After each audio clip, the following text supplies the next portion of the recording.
Welcome to Balancing Acts, the show where we explore the strategies, challenges, and breakthroughs that help business owners build profitable, resilient companies. I'm Linda Hamilton, a CPA, certified exit planning advisor, and certified systemologist.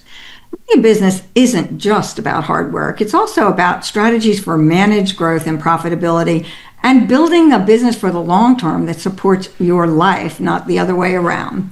And today we're joined by Kim Diamond of K Diamond Consulting. And we're going to talk about the right hiring strategies and what approach you can use to build a business that, you're not thinking about just hiring as a seat filler, but the right recruitment strategy can really help you grow. And with that managed growth we just talked about.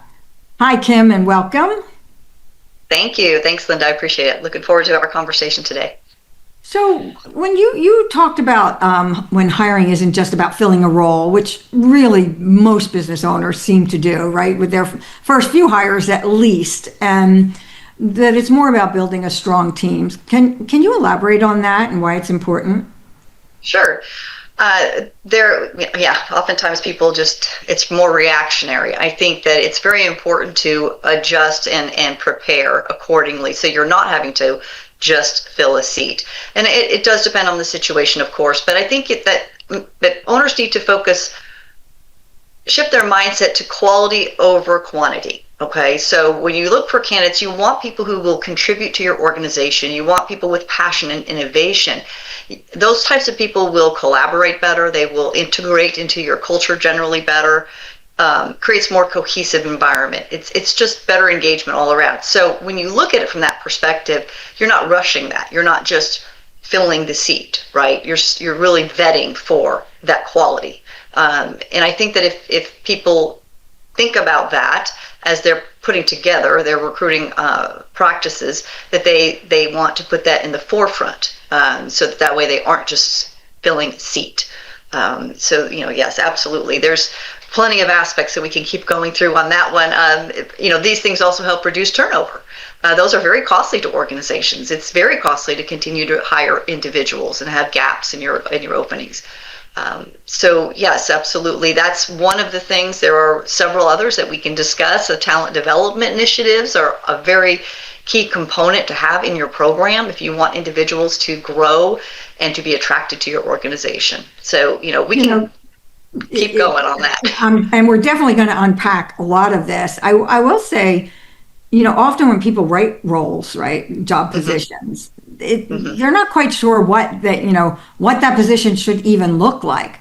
But when I often work with business owners in my accounting practice, and I do a lot of teaching on using a one-page business plan to grow a profitable business, because so many gurus and consultants out there are talking about grow, grow, grow, and the top line, but we're not talking about profitability, and we're not talking about all the things that could go wrong, as you just said, how expensive it is when people leave. So how can you use a strategic approach, let's say, that it fuels growth in your business and helps impact your bottom line?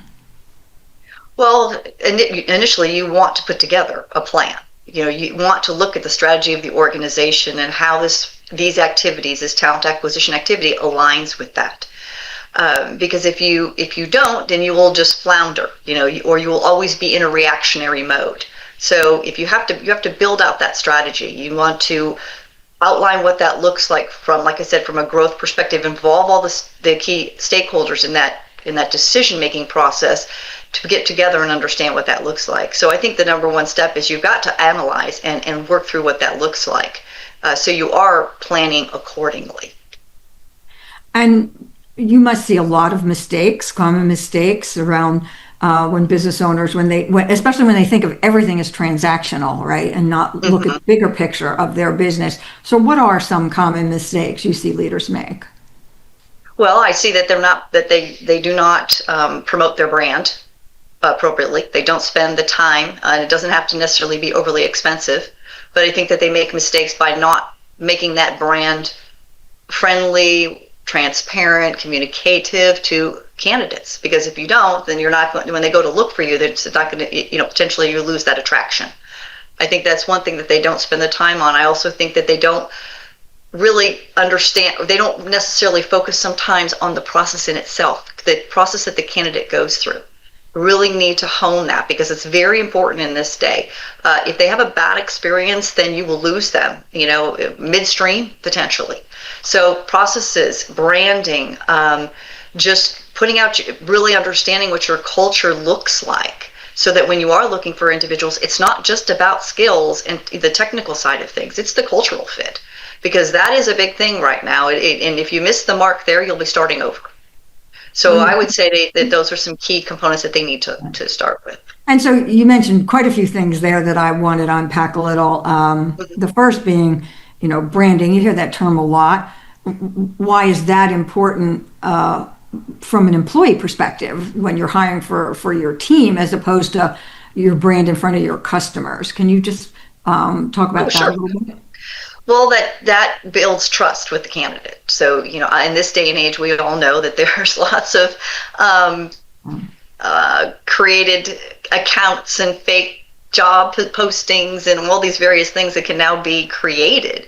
So if you want to get a strong brand out there, something that people can actually look to get information about your organization, I think that is very important because people do, and not everyone does, but they've become more studious in actually looking up a company to see what they're all about, to see what they can glean from employees that are currently working there and how happy they are. They're going to use your glass doors. They're going to go on LinkedIn. They do various things, at least the more, engaged ones or individuals that are really concerned about that. So having that out there and being, open about your core values, and again, sharing employee examples. Okay, people look to that, especially when they're not sure about an organization. So it's very important. I have lots of them that will be like, well, I've never seen this company before. I don't know anything about it, or I couldn't get anything off of the website or the information that I looked for. And as a recruiter, then I'm really having to get them over that hump. You know what I'm saying? Like to really feel confident that it's a true, legitimate, stable opportunity. And I want to talk a little bit about smaller businesses, entrepreneurs who are just building their businesses. They may not have many employees, or they may be outsourcing some, which is very common today, to outsource tasks and roles. So you also mentioned culture. And, sometimes I think of the word culture and I think, so what does that mean in my company? Does it mean I want to hire nice people? Yes. What is it? It's about how they learn, or how I, provide an environment for them to reach their potential. What does culture mean, even to the smallest entrepreneurs who are just getting started, where it's very important that they build the right culture in the beginning so it doesn't go off the rails?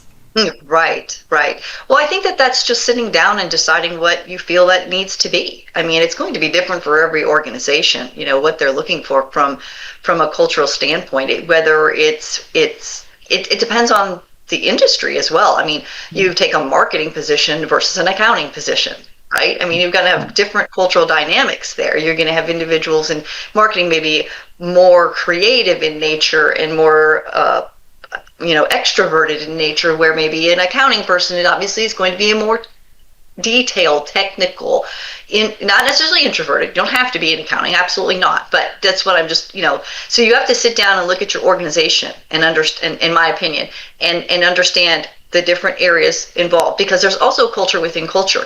It's not just a one culture stop. You know what I mean? It's like, okay, so now I've got this organization, depending on how, and if you're small, it's different because you can really, keep that within that umbrella. But the larger you get, then you have a different department. Well, that department's now creating its own culture, and how they interact with each other. So it's very important, I think, you sit down and just understand what you're looking for in order to create that and do that on the onset so that you can facilitate that as you grow. Thank you for sharing that. That's great information. And let's again, for small to medium-sized businesses, where should they start in treating hiring as a growth strategy? Well, they should start with creating a process, and it could be very small. If they're very small, it's small. Okay, depending on how many people.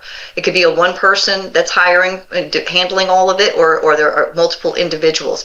But you need to set your process so you know how you're going to receive the resume, how you're going to respond to the candidate, the steps you're going to take to hire the candidate and onboard the candidate.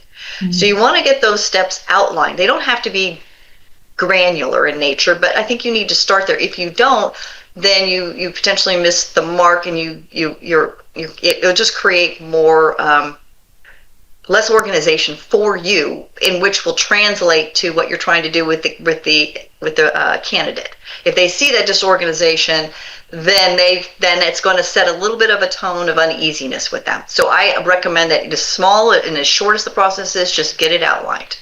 That's really great information too. How can people find more about your company and services? Well, sure.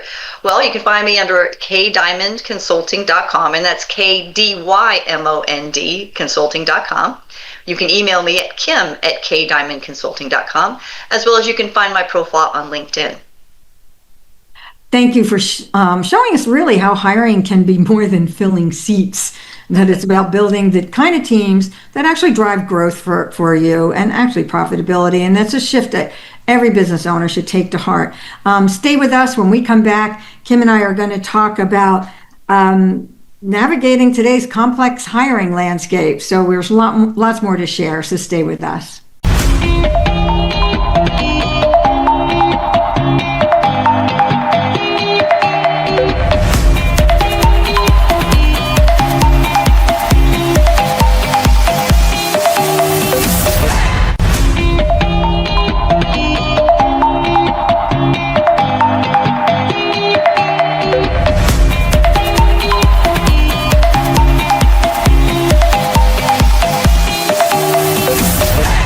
Welcome back to Balancing Acts. I'm your host, Linda Hamilton, and we're talking with Kim Diamond of Kim Diamond Consulting. If you love what you're watching, you can catch Balancing Acts and every Now Media TV show live and on demand anytime on nowmedia.tv.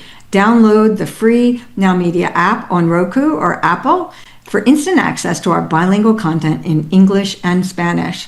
And you can search Now Media TV on Roku or your favorite podcast. Never miss a moment. From business, news to lifestyle and culture, it's all streaming 24/7. So we've been talking about hiring in our first segment together, and how rather than filling roles, using it as a strategy for growth. But now we're going to shift to the complex hiring landscape that we all find ourselves in. And there's shifting workforce expectations, remote work, talent shortages. I don't know if we still have silent quitting or whatever, quiet quitting or whatever. Quiet quitting. Silent quitting. But hiring's definitely complex and critically important to our success. So what are the biggest changes you've seen, Kim, in the hiring landscape over the past few years?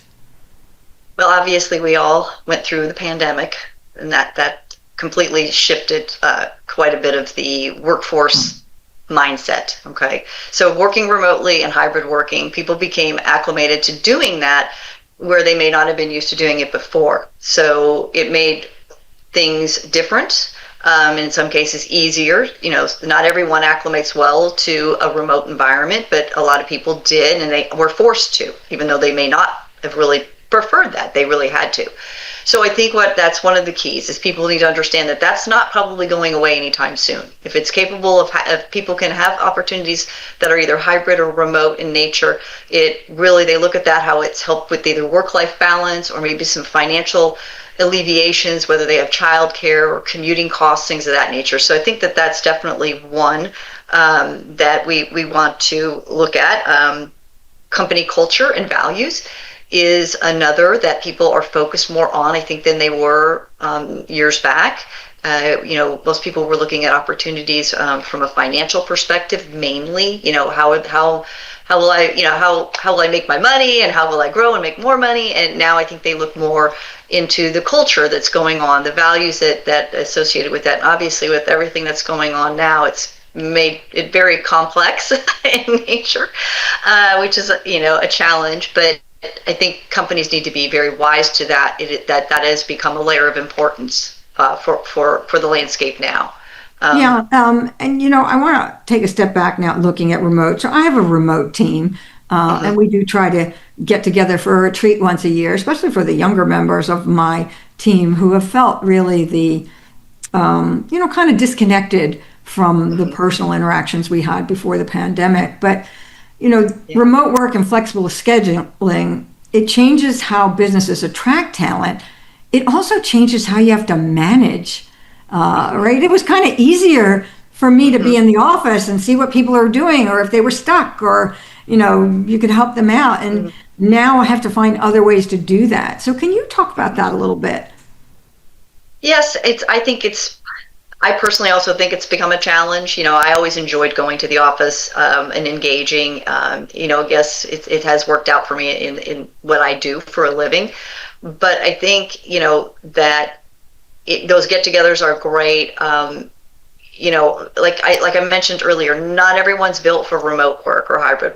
They really do need people engagement. You kind of have to gauge that when you're bringing people onto your team. And then if they are that type of a person, then you probably want to understand that there's probably going to need to be a little bit more engagement with that person, whether via probably a Zoom or a phone call or a check-in. So I think those are things you need to kind of weigh when you're bringing people into your group, if that's how your organization is structured. You know, um, as you were talking about that, I was thinking that, people apply for jobs and there's lots of remote jobs available. And so they're applying for those. And when it comes to business owners, we often use the phrase, it's lonely at the top for those of us who are entrepreneurs, but it's lonely for employees working Mm-hmm. remotely as well. So loneliness, right? There's studies about loneliness now and how that Mm-hmm. affects everyone because we're just engaging with our computers. So sometimes people might apply for a job thinking they'll do fine with remote work, but maybe it's not such a good fit for their personality, their life, Mm-hmm. their skills. How can you help your employees realize that when you're hiring for a position? I think you want to understand, you have to be obviously very cautious about questions that you ask people and what you learn about them. But you probably want to understand their previous work environment. How did they work before? Were they in an office and now this is a remote opportunity? Have they been remote for many years? So obviously they're more acclimated. Those are questions that you have to, and then what is the dynamic outside? Like, you have to understand remote work affects people personally, right? They have a home that they're either working out of, so they have to make sure that they have space to do that in. And then if they're not able to work from home, what kind of commute do they have? These are things that we need to weigh when we're talking to these individuals, get to know them better with how they like to work, how they're used to working, and then be able to watch for the signs if they're struggling. Yeah, that makes sense because I think it's still relatively new, right? Working Mm-hmm. remotely, even though many of us have been doing, online work Mm-hmm. for a long time. So, Mm-hmm. how should leaders understand what candidates are looking for beyond salary? Mm. Well, today as a recruiter and speaking to candidates and screening candidates on a regular basis for many years now, as it has evolved, people actually are looking for more work-life balance. That's what I hear when people say they are leaving an organization. Hopefully it's truthful information when you're talking to a candidate, but what they usually say is that I was because now sometimes people have been forced into wearing multiple hats like we do, right, Linda? But they're working for someone and that person's requesting that they work 70, 80 hours a week. They're not seeing their children anymore, or what have you, or their spouses, or significant others. And when they start looking at new opportunities, they will look at that. They aren't necessarily opposed to working over 40 hours, but they want to cut back. Now, the younger generation, I call it, they are more in tuned with work-life balance. And they're kind of raised with the flexibility, the hybrid space, right? So, those are things that you really need to deep dive into when you're walking through this with them. I think that's just very important. Yeah. And you talked about culture earlier when you mentioned, so when you're hiring, it's important for you as the leader, the business owner, or a corporate person to know who you're hiring, and if that's really what you want, that remote workforce, and can you manage it, and because Hmm. Right. you have to make things work for your employees too. They can't do it on their own. They have to understand expectations, and the tools you're going to give them to be part of a team, because you're still part of a team. Hmm. So companies are competing for top talent, right? Budgets are very tight. I think probably Hmm. across, certainly for small business owners, we often Hmm. see people operating on a shoestring, right? They're outsourcing, and they're, Yeah. or they're wearing every hat themselves because they're afraid to hire. And that keeps you Right. trapped. You can't really grow if you don't hire. So how would you advise them to find good talent when budgets are tight? Well, there's many resources out there right now. The social media is one. Obviously, people can, I think you need, like we mentioned before, branding. So you want to look at those Facebooks. You want to look at your Instagram. If you're into TikTok, those are areas that have become very popular for people to find information and for you to display your organization. So those are things that are not expensive to do.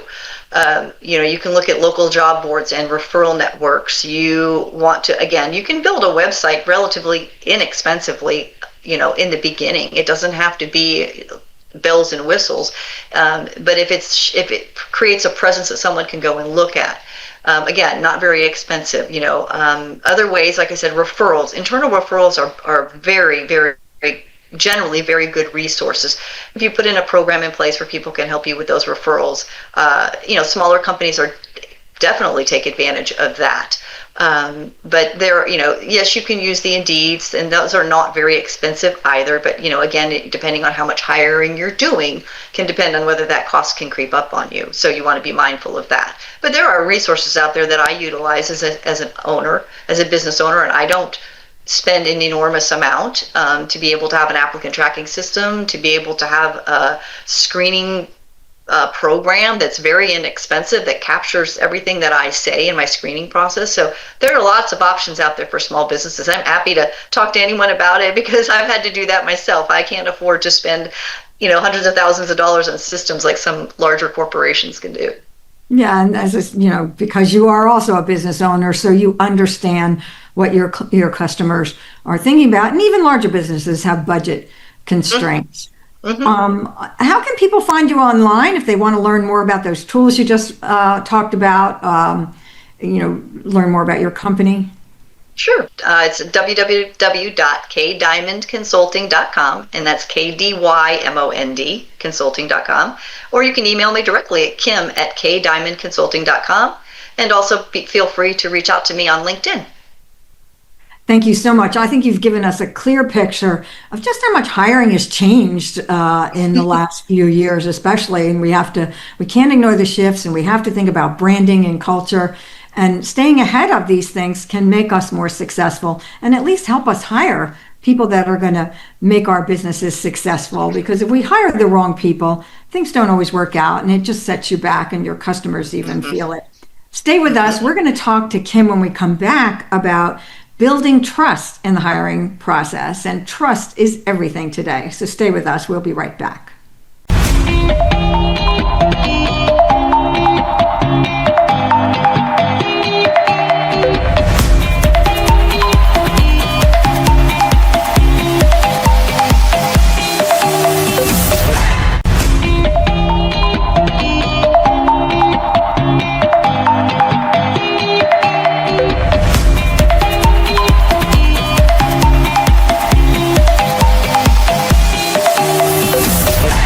Welcome back to Balancing Acts. I'm your host, Linda Hamilton, and we're talking with Kim Diamond of K Diamond Consulting. And we're talking about hiring, and we're talking about culture, branding, all the things that are important for you to be able to hire employees as a growth strategy, not just a transactional approach.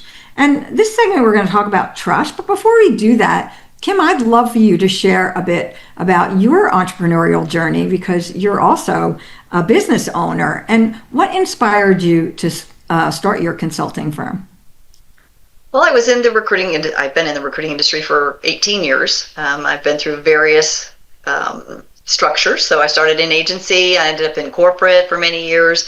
And then after being in corporate for a while and, the shifting and challenges that were going on, it just seemed like the right time for me to launch out on my own and reach out to my network and be able to provide this service to those individuals, as a single owner, be able to give them one-on-one attention, utilize my networking and so forth to help them attract top talent, as well as giving them advice and coaching them through the processes.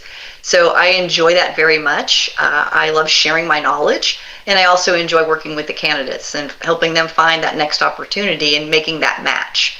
So that has been my passion. I've seen a lot over the years, and I like imparting my knowledge on people, whether it's a business or a candidate. So that's what got me going. I think it's such a wonderful reason to start a business, to be able to share your passion for helping others make a difference and build successful businesses. And I think that, when you're in an agency and in a bigger corporation, big accounting firms, we don't always get to feel the impact we have directly on customers and clients that we do get in a small business. And I know a lot of our listeners, there's a lot of professionals and experts and small business owners of every type listening. And so I think it's great to share how you started and the reason you started to build your business. So we want to talk about trust, and I know that your customers do trust you to help them make the right decisions in hiring. Why would you say trust is such an essential ingredient in the hiring process, both the employer and the employee, right? It's two-sided. Oh, yes. Mm-hmm. Well, it's fundamental in building confidence between and mutual respect between the employer and the candidate. In these times right now, people are very challenged with what's real, what's not. Are people is the information I'm reading, truthful? So we've already have that interjected already, trying to get over that hump of can I trust them?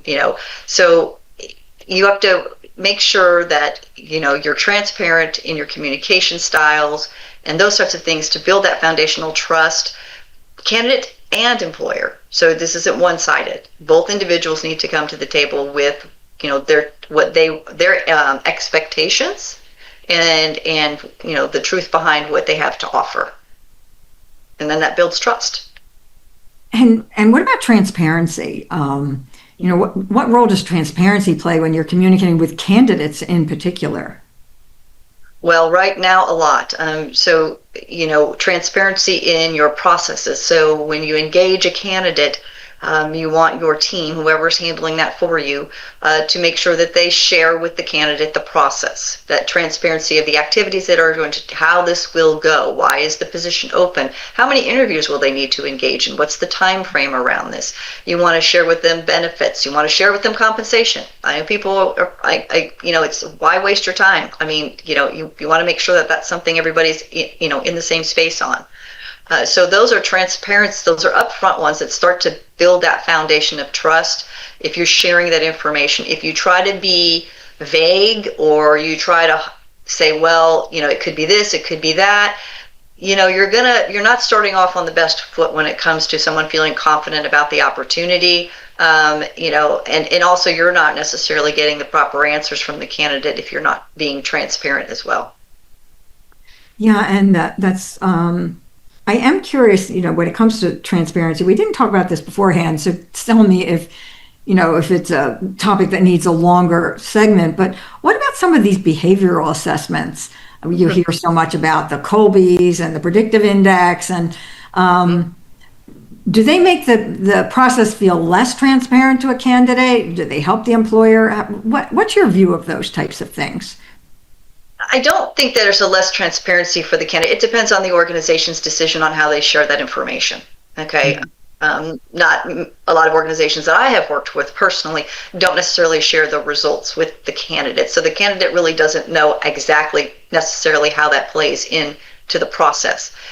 When I am recruiting, if I am working for an employer who says that they're going to take an assessment and that assessment will weigh heavily in the decision of that, I let the candidate know that it is part of the decision-making process. Sometimes it's just there for the organization to be able to see a little bit more about the candidate's propensities, where they prefer to work, their sociability factors. They don't necessarily use it as a knockout. So I always let the candidate know that as well. So the candidate's not there, because they'll get afraid instantly, like, oh my gosh, if I don't pass this assessment, am I going to be knocked out? Sometimes you are. There are organizations that take that stance, and there are others that don't. So you want to be able to be clear on that. When it comes to the assessment itself, organizations treat them differently as well. Some of them actually use that as a guide. If a person does not meet this particular personality profile, they may not be a good fit for the organization, as we've seen historically. Okay, so they'll maybe use that against who's actually thrived and who has not, based on that. But I still think others of them end up just stamping it on people and saying, okay, no, no, it's not that way. It's not that simple. We don't know what was happening to them when they took the assessment. Right. I think it's... Are those assessments, are they legal in the hiring process? Yeah. Yeah, they're legal. I mean, like I said, I think it's very important to be transparent on how it's used. Right. That makes perfect sense, because otherwise you would get the reputation of not being trustworthy or hiding something about your decision-making process. Right. Can you share an example of how building trust early in the process led to a long-term hire? Sure. This last year, I engaged with an individual that I was referred to that was building, in growing his organization through acquisitions. So he'd been many years in business, so very familiar with this, but he was growing. And he and I connected, and he knew he needed HR support, but he really didn't understand to what degree or what level. And so we walked through the pain points and the processes and the things that were happening in his organization. And it took time, because initially, it was like, well, I'm not sure. And meanwhile, this person's also trying to get these organizations that he's bringing into the fold up and going. And so, I just continued to stay in communication with him. We walked through it. It took a couple of months for him with our conversations, to come to the conclusion that he truly needed an HR business partner, someone who could add value to the organization, could be part of the growth strategy. And he ended up moving forward with that person, and to this point, she has been extremely instrumental in moving things forward in the organization as he's made these additional acquisitions. Well, that's a great story, and I think is one of the steps towards being able to scale a business and grow, is to be able to have the right team in place. For business owners, what practical steps can they take to ensure trust is embedded in their recruiting process and their hiring process? Well, set clear expectations for everyone. That's, from the company side to the candidate side. Like I said, I can't stress enough to outline your processes, be able to share those steps of the process with everyone involved. That way everybody understands the movement, the activity that's going to happen. I think if you get that set, and you communicate that regularly, and you have that open communication and dialogue with your stakeholders and the candidates, that you will ensure trust is developed. Okay, you want to always be respectful to everyone's experience in this process. Okay, the candidate. I have worked with organizations, and I hate to say it, that will just not show up to an interview and not communicate that, and that's not good practice. If you can't make an interview for whatever reason, knowing that you're a business owner, things happen. It can happen. It's just a simple, hey, I can't make the meeting. Can we reschedule? But not doing anything and letting the candidate sit there is not good for business practice. So being respectful of the candidate, just as you would expect the candidate to be respectful of you. If they didn't show up, how would the employer react? Two-way street there. Be honest about the role, and make sure that you've outlined it properly, and if they have any questions, you're able to address the questions about the position. I think not showing up is just, it's just respect. So not showing up breaches the respect right from the beginning. So how can you trust what the ongoing relationship would be? But things do happen. And I think sometimes we might forget. And even if something goes wrong, I would imagine reaching out afterwards and saying something went wrong, so that they know it wasn't just, you're not just standing them up. It's hard to run a business. There's so many things you have to do. And Yep. but you want to treat people well so that, you don't come across as an untrustworthy person to work for, because what does that say in social media when they put that out there, right? Well, I mean, and as a recruiter, I understand things happen. So I'm the first person to say, I'm sure something has happened. Let's see what's going on, and so on. I think but I think that if you don't, you just need to understand that that's not going to vet you good quality candidates if that word gets out. You know what I mean? You're going to lose your credibility. Right. And everything is public these days, so That's right. Yeah, exactly. So you need to be careful, because it can easily be posted anywhere. Right. It happens. So how can people learn more about your company and your services? Well, they can find me at www.kdiamondconsulting.com. And again, that's KDYMOND.com. And you can also email me at kim@kdiamondconsulting.com. Or you can look for me on LinkedIn, and feel free to reach out and connect. Thank you so much. That was such a powerful reminder, Kim, of that trust is one of the core principles for good hiring, and it's going to only benefit you when there's trust between the employer and first candidate and then a hire. So thank you for breaking down how businesses can turn recruiting into a true partnership when they hire people that will help them manage their own growth. Stay with us. We'll be right back, and we're going to talk about tactical execution and strategic planning.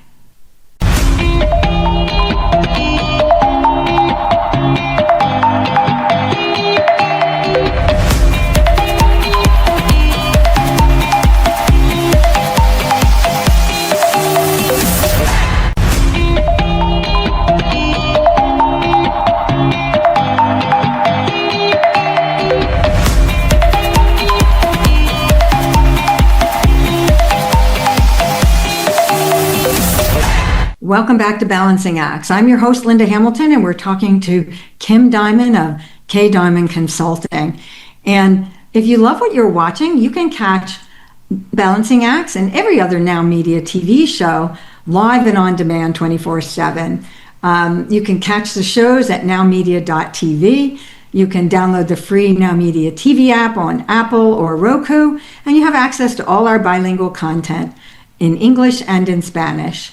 And from business and news to lifestyle and culture, it's all streaming 24/7 on your favorite podcast or right from nowmedia.tv. Whenever you're ready, search for Now Media TV and never miss a moment. Kim, we had a great conversation about trust and about culture and branding, and just how hiring is not to look at it as a transactional process, because it is what can help you grow your business. The right hiring, the right people, filling, the seats on the bus, so to speak, right? Are what can really make a difference to a business owner trying to not be a one-person shop, or even trying to, grow and expand a little bit at a time. So I know great leaders, if you are, because you're also a leader, they don't just hire for today, but they want to build a team for tomorrow. You want to be looking forward. So what's the difference between a tactical hiring and strategic workforce planning? Well, tactical usually is immediate needs, specific vacancies. It's either, looking at short-term shortages, staffing gaps. It's more reactive environment, less emphasis on the long-term potential or future goals of the organization. So it's, again, it's usually, like I said, it's usually an urgent need. Some organizations have seasonal situations where they have to become a little bit more tactical at that point. So it's not, it's not a terrible thing. It's just it's a different approach versus a strategic approach. So, small businesses are often very tactical. There's urgencies, they kind of staff up, maybe, they get a new job and they don't have the capacity for it, or somebody quits, or somebody's sick. And, so that there's often that, that image of being on a hamster wheel is very apt for small businesses, right? Because that is that in firefighting. So why is strategic planning when you're hiring as important for a small or medium business as it is for a very large company? Well, it's important just to be prepared. Yes, you could be, like you said, a small organization. So you want to to lay out, your workforce map and understand where you may have ebbs and flows. And you need to really understand who is in the seat at the current time. Is that person a potential person that might be leaving the organization for whatever reason? Okay, so you always want to be a little bit like one step ahead, even in a small organization. So you want to build a pipeline to the best of your ability. Pipelines, we always want to build a pipeline, but pipelines are sometimes challenging in this environment because people have so many options. So you can build the pipeline, but will the person be there when you're really ready to potentially reach out to them? But that doesn't mean you don't do it, because if you don't do it, then you have nothing. So you want to be able to have some of those backlog resources or identified candidates that you could reach out to in the event something happened to them and they left the organization unexpectedly. But then if you're looking at, and then you also have to look at the growth aspect. Where do you want to go with the company, and what's that going to mean from a position perspective? Is that are you going to need structure, like a high level role, because those take longer to fill, then depending on the role that you're also filling can take longer. So you need to sit down and just map it out. I mean, you might be small, but just, the smaller, the easier, but it still is something you shouldn't overlook doing. When you're thinking about that tactical thing, one of the things that holds a lot of smaller businesses back is, I'll just do it myself. I don't have time to train someone, right? And we talked about process in hiring, but there's process behind every part of your business, right? That's right. So there are steps you could take if you want to get more strategic and maybe get ready. How far in advance should you start to think about the fact that you want to hire for new positions before you actually do that? Know about the timeline. I suppose it depends on the business situation, but the sooner the better.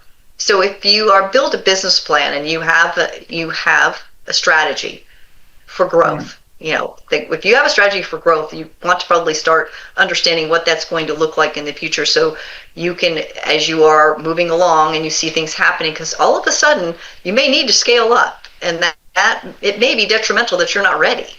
So, it's really just understanding the trajectory of the business and where you want it to go as to what your timeline looks like. But I always recommend the sooner the better.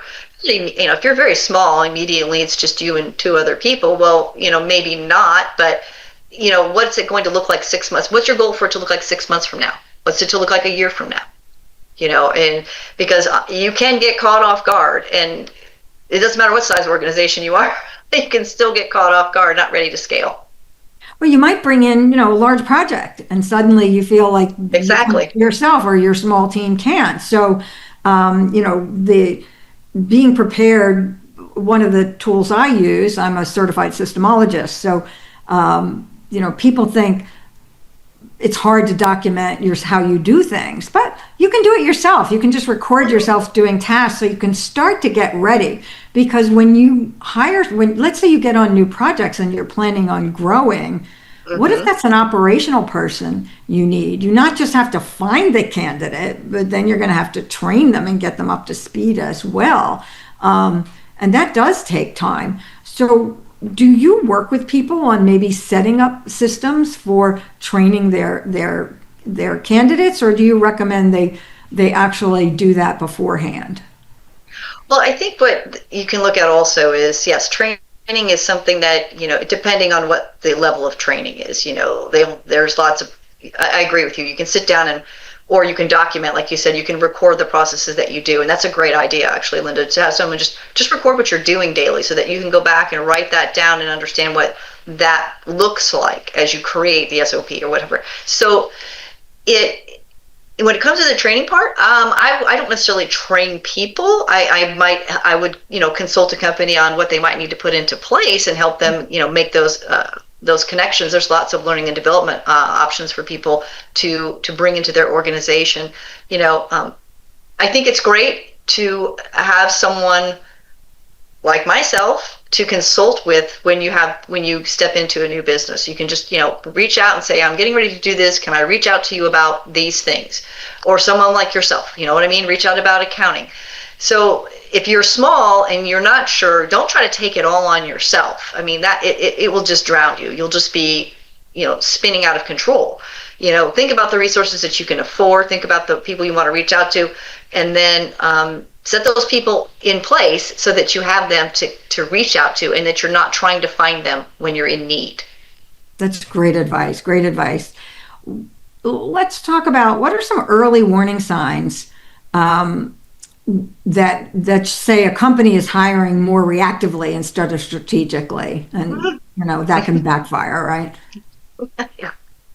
More companies work on reactionary hiring than proactive hiring, and it's not no one's fault. It's just the nature of the beast, so to speak. But when you can see the warning signs that company is hiring reactively is emergency hires. It's like all of a sudden it's a fire drill. We need 100 people or whatever, or we need 5 people, depending on the size of the organization.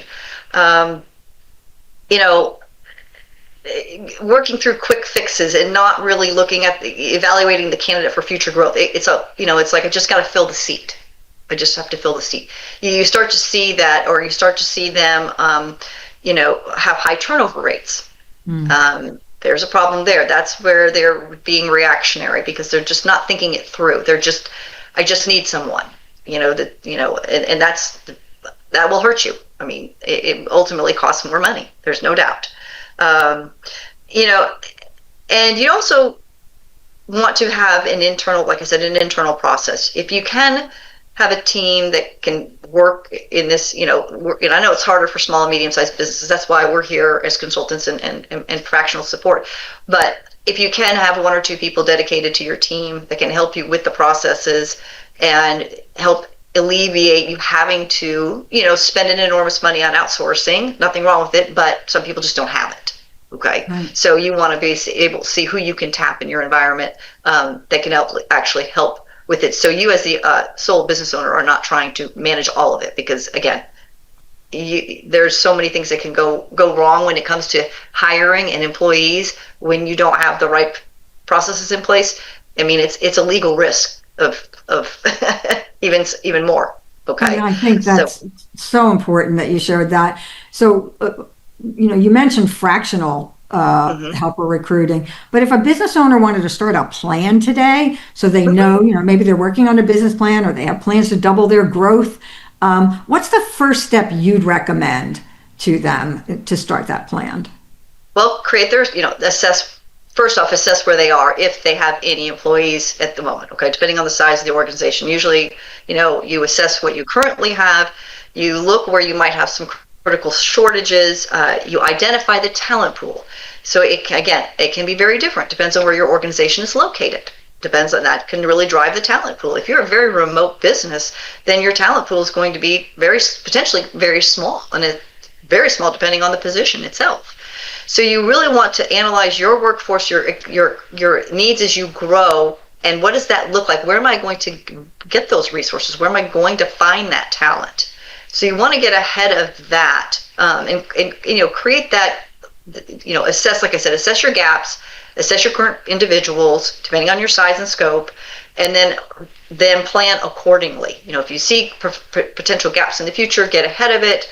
If you see, it's all about assessing your workforce and staying on top of it. It's not a one-time assessment anyway. You need to do this as a process and a practice, but initially you want to look at that and understand where your needs are going to be in the future and start planning, because again, your candidate pool can be completely different depending on where you're located and depending on the position.